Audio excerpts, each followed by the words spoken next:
podcast de l'article de Ahmed Nagy publié sur l'odj.ma. L'auteur a intitulé son article « Ligue arabe, retour vers le futur ». Il commence son article ainsi.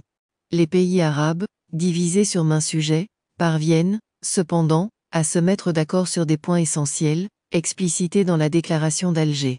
L'espoir de se présenter sur la scène internationale en rang unifié n'est, donc, pas perdu. Le 31e sommet de la Ligue arabe, tenu à Alger les 1er et 2 novembre, aura été celui de toutes les contradictions. La querelle entre Rabat et Alger y a été étalée au grand jour.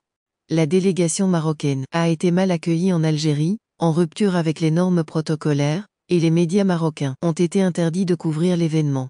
Il a même fallu l'intervention du chef de la diplomatie marocaine pour qu'un média algérien retire une carte tronquée des pays de la ligne arabe et s'en excuse. L'auteur poursuit son article ainsi. L'absence des rois du Maroc, de Jordanie et du Bahreïn, de l'émir du Koweït, du sultan d'Oman, du président des Émirats arabes unis et du prince héritier d'Arabie saoudite, aux travaux du dit sommet a, par ailleurs, mis en évidence la ligne de fracture, qui sépare deux visions différentes de la destinée du monde arabe. Solution arabe au problème arabe. Inversement, la déclaration d'Alger, adoptée à l'unanimité, traduit une volonté des pays arabes de se positionner, en bloc soudé, dans le non-alignement et dénonce les ingérences extérieures, dans leur démêlés interne. Trouver des solutions arabes aux problèmes arabes est un slogan suffisamment mobilisateur pour faire face, ensemble, au profond bouleversement géopolitique en cours dans le monde. La prise de conscience d'un destin partagé, malgré les moultes différences de point de vue, donne consistance à l'espoir d'une démarche commune.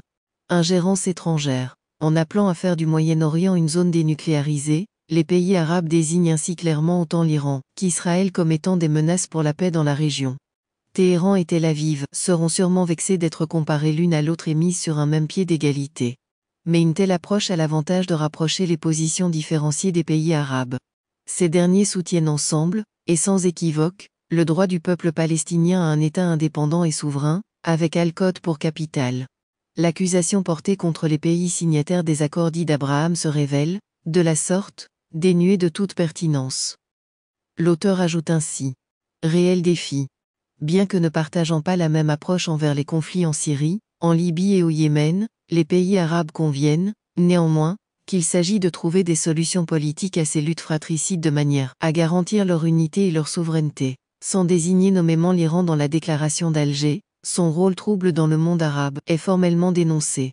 La déclaration d'Alger a également mis l'accent sur le renforcement des sécurités alimentaires, hydriques, sanitaires et énergétiques, amenant automatiquement les pays arabes à adopter une attitude prudente et mesurée envers la guerre entre la Russie et l'Ukraine.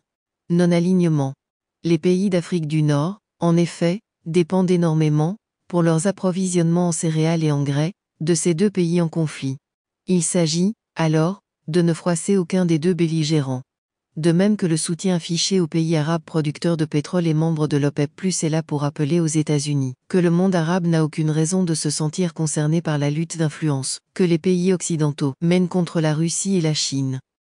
L'auteur conclut son article ainsi. L'essentiel est l'incongru, le problème du partage des eaux du Nil, à propos duquel l'Égypte et le Soudan, en désaccord avec l'Éthiopie, depuis la construction du méga-barrage de la Renaissance, sur l'un des affluents du fleuve, requiert l'appui de leurs frères arabes, est autrement plus stratégique pour le camp arabe. Une évidence qu'Alger, étrangement rangé du côté d'Addis-Abeba, devra bien finir par admettre. Bien que sa plus grande déception et sa pire frustration sont d'avoir échoué à infiltrer son pantin polysaharien parmi les participants au sommet arabe. Vaille que vaille, les pays arabes, opposés sur de nombreux sujets, parviennent à maintenir la barque de leur ligue à flot, permettant de garder vivace l'ambition des peuples d'une unité toujours escomptée dans un proche futur, mais qui tarde à se conjuguer au présent. Rédigé par Ahmed Nagy, élu par l'intelligence artificielle de l'ODJ Media. N'oubliez pas de télécharger notre application l'ODJ mobile sur Android et iOS, et de vous abonner à notre chaîne YouTube l'ODJ TV, si vous souhaitez être au courant des dernières actualités, podcasts et émissions télévisées.